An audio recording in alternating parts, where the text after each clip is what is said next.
Today, I'm going to share with you 3 evil ways you can manipulate your opponents in Counter-Strike 2. This is going to be through faceit matches, matchmaking, doesn't matter. It's all going to be solid ways to make sure that you can win a match without really even having to do any heavy work. It's very easy, and guys, I consider myself to be a positive player, but any chance that I can get to give myself an advantage over the opponent, I'm going to take it. I don't trash talk, I don't do stuff like that, but these are going to be 3 simple ways that it's going to be so easy. But first, we need skins to suit our evil play style. Thank you to the sponsor of today's video, Skins Monkey. They are the greatest and easiest to use automated CS2 trading site. With it being Christmas season, there is no better gift to give yourself than a new CS2 inventory.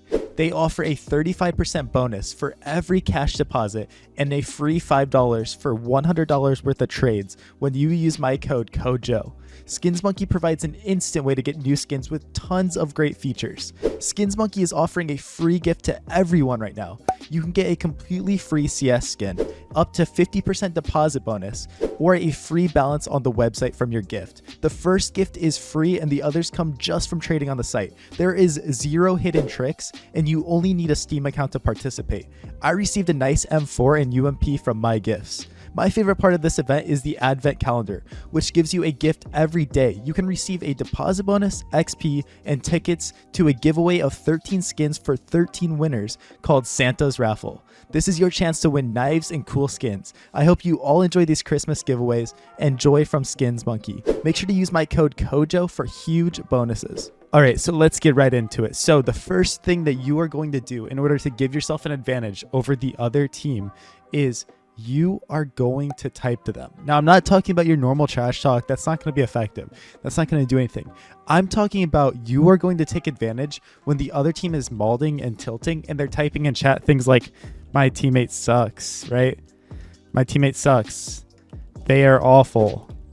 Now, a normal person might just ignore this, but this is a prime opportunity for us to manipulate them and make them, really mad. We can egg them on and just be an instigator, right? We want them to fight and argue on the other team. So one thing that I tend to do, I know that this person is the problem. Anybody typing that in all chat, it's the problem on the team, right? So what I just do is I type back to them. I go like, what is the issue?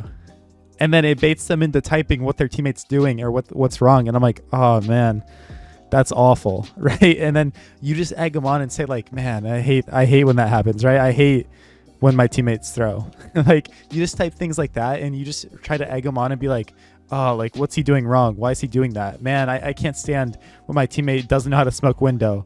Oh, dude, how does nobody know how to smoke window? I do it every game. Or like, and then they just start typing more and more and more, and it's sad, but like it demotivates their team and it makes their team very mad at each other, right?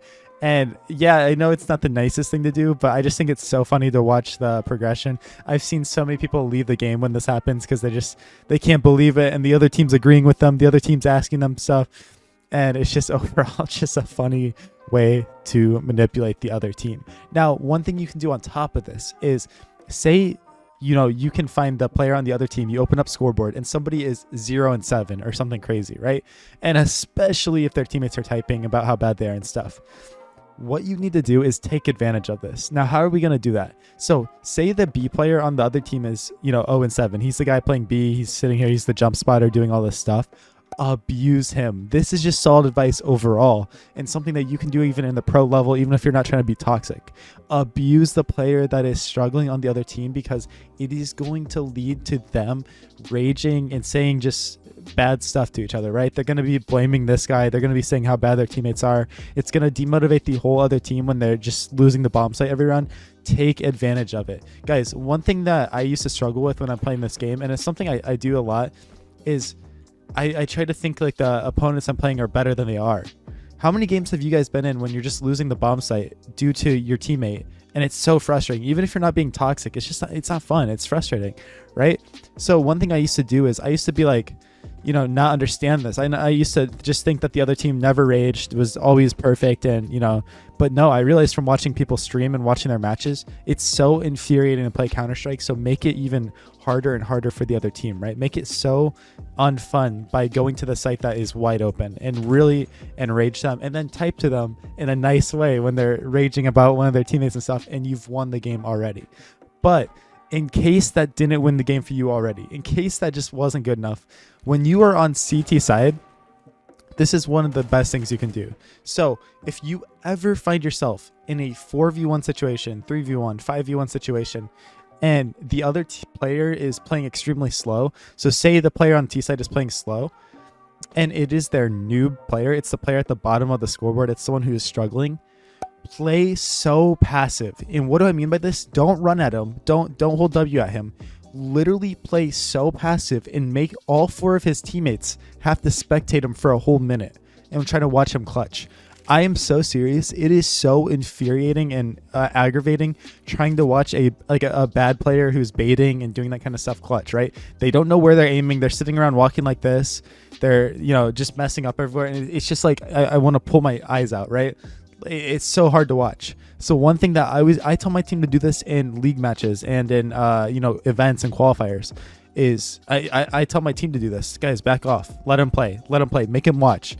This guy is 0-12. He's having the worst game of his life. One, it makes it so hard for him to get going because you're playing passive and he's already not feeling it. And then he's got to clear all these angles and, he's just not confident. He's never going to get a kill. And two, like I said, his teammates are just going to be pressuring him and he's going to feel, all this pressure from his team. It's so good. You can use this in competitive professional matches in a less toxic way, but in faceit and matchmaking, it can be just the most toxic thing because in faceit and matchmaking, if you see someone playing like this, I've been in games where people are screaming like, bro, why are you baiting? And you play like this. What are you doing? Green, what's your problem? And they're just screaming and it's literally game over. So guys, if you use these 3 methods, and the best thing about these 3 methods is they're not toxic, right? They're not overly toxic. They're manipulative. I'll give you that. And I'm not saying I'm a good person or a good player, but overall, I just find that these are super effective. And when you use these methods, you're going to find a lot more success playing the game. Trust me. Counter-Strike is such a mental game. And when you can use tricks like this to manipulate the rounds and really put the odds in your favor and make it so that the other team is not in the flow zone, is not feeling good, is not communicating, you're going to win. What you want is to make life difficult for them. And these are just 3 ways to make life so miserable for the other team. And you don't even have to be a bad person to do it. Maybe we are a bad person. I'll be honest. Maybe we are. But, at the end of the day, at least we're trying our best to improve. And at the end of the day, too, you need to make sure that these things are not happening to your team. So now that you know about these methods, really make sure that these don't happen to your team and make sure that nobody is tilting. Tilting is very easy to do in Counter-Strike, and if we can manage it, we'll be solid. So thank you guys so much for watching this video. Subscribe to my channel. Watch these 2 videos below or wherever they are. Go ahead and click them. I'll catch you guys later. Peace out.